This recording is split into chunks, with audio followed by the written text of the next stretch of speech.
I go back to that?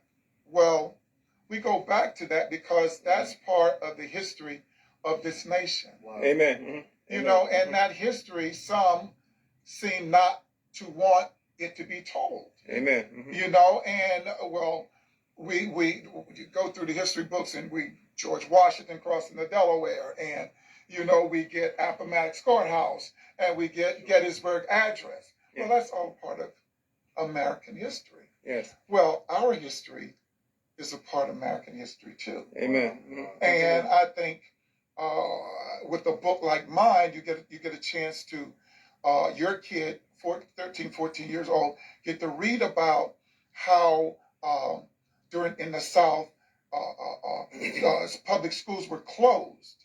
Yes. During this high season, so that the black kids could go and pick the crops. Yes. For the white croppers, yes. Owners and all, and so from December to late April or May, they weren't in school, and that was the law. Mm-hmm. Wherein those black kids then would have to go to school in the summer to finish out their year, and sometimes had to double time it. Amen. Amen. Absolutely. So I just want to share with each and every one of you out there is just our experiences as far as during that time, as far as racism in the South, and also how other black kids, you know, went to all white schools, and there was a lot of trauma within the kids, you know, how they felt as young people. And I know that with me, I tell my grandkids some of the things that I grew up with. I tell them how I live, not everything, because there's a lot of things that I went through. Some things, you know, I wouldn't want to say to them, you know, mm-hmm. Nothing really bad. It's just some things, you know, I just didn't say at that time because of their age. But now I can because they're over 20, 21. Sure. I can do that. Sure. But, you know, I experienced that. I experienced Black history way back when I lived it. Mm-hmm. I lived that. So mm-hmm. why I can't tell my history in the school system today? I want Black history preached and taught in schools around America. Let them know exactly what I went through, what kids you know went through, yes. And what we experienced. Wow. Going to the movie theater. Yes. We had to go sit in the all-black section. We sit in the all-black section. Yes. You know, I remember going downtown, we had to drink from colored water fountain. Mm-hmm. I can go on and on, but I won't. But like I said, I have a lot of history within me I haven't told yet, but it will be in a book coming soon. Mm-hmm. So, but I want Brother Cook continue to share a little bit more pertaining to this. I know we can't get everything created and discussed in the time that we have, but he's going to tell you exactly what he has so far. But our history is awesome. We have a dynamic history in the Black culture, which even some of my Black kids don't know. Some things that I encountered or you encountered, but we have to tell our story.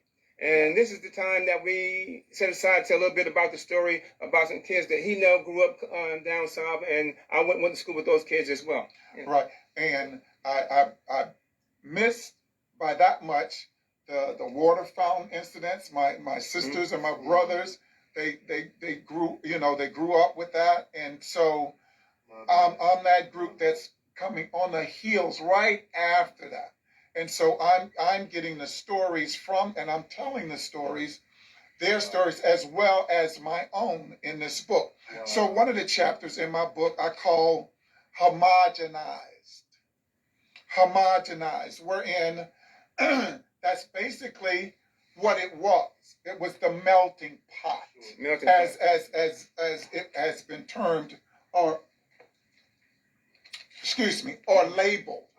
And so now we're in this melting pot. Mm-hmm. So now we're in these classrooms, and the kid made a funny, the narrator, he said, you know, the homogenizing started in the cafeteria, wherein, you know, we had gone to those all-black schools, and man, oh day, you had a meal for lunch. Wow. Because why? Because they knew sometimes that was the best meal some of these kids got all day. Sure. Mm-hmm. So there was chicken and mashed potatoes and green beans and spaghetti and you know, it was a meal.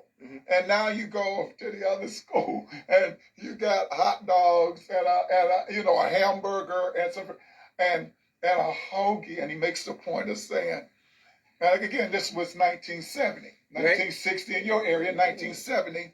And in this particular area, this book, and the one kid said, a hoagie.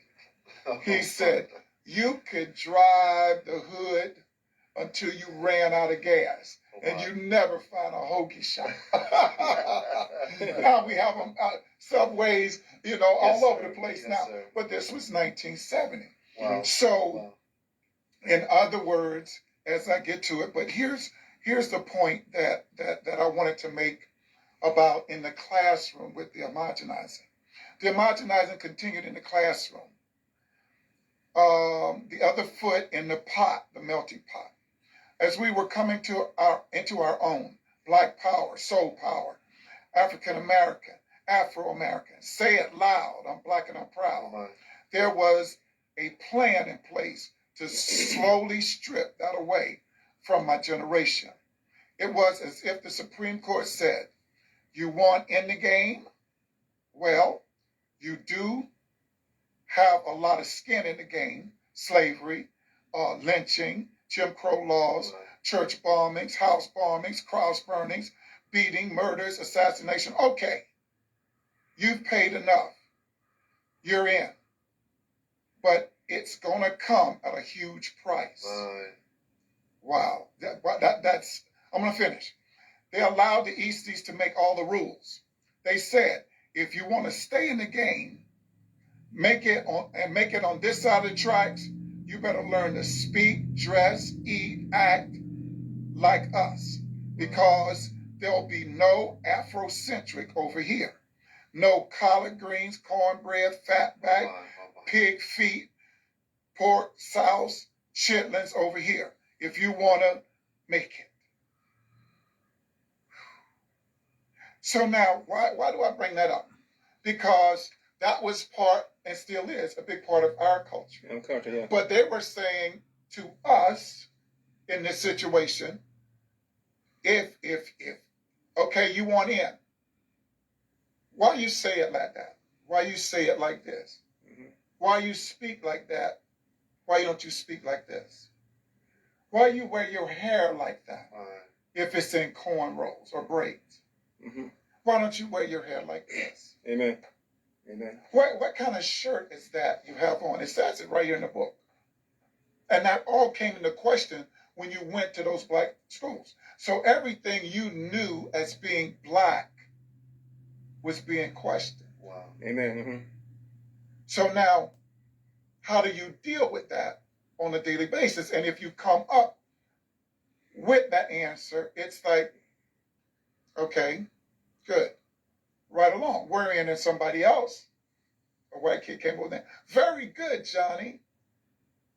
Good answer. It was celebrated. Wherein if you came up with yours, okay, right answer. And it was just, and you moved right along. So, back in the day, your parents and foreparents used to always say, you're going to have to be twice as good as they are to make it. Meaning you had to prove yourself double. I heard that many times. Many times when we all were growing up. And so the book itself deals with that. When you got to try twice as hard. Amen. If you're going to even be recognized. Not that you're going to be made, that you're going to make it or make it big, but just to be recognized. Amen. Amen. And so, yeah, that's just for the book. I just want to say, as we close, Brother Emery's book, Over the Tracks, right here, you can get this on Amazon as well. Amazon, Barnes & Noble, BAM, Google Bookstore. I know there's a lot of information that you can share. I just want to just bring him on to share a little bit about, his growing up, and not only that, and the kids like 13, 12 years old. And also, I didn't go over mine yet, but eventually I will, but Over the Tracks. We have that same sentiment today, Over the Tracks. A lot has changed, but a lot hasn't changed. I know. But I don't talk about a lot of the things, that I grew up with, as a young man in elementary as well as middle school. But I will continue to share that information with as kids, as I'm a teacher myself, I shared it with my class sometime, you know, Mhm. how I grew up in the South, the rural South, Yes. and what I went through as in the elementary and junior high before I came to Harrisburg. So a lot of things that I encountered. I don't say too much, you know, but now I want my history told, Yes. our history told, how Yes. I grew up and what I went through, what they went through, so that we can share some light on on the black culture. A lot of folks don't want to know about black culture, but they have to because that's part of American culture, American history. Yes. You don't.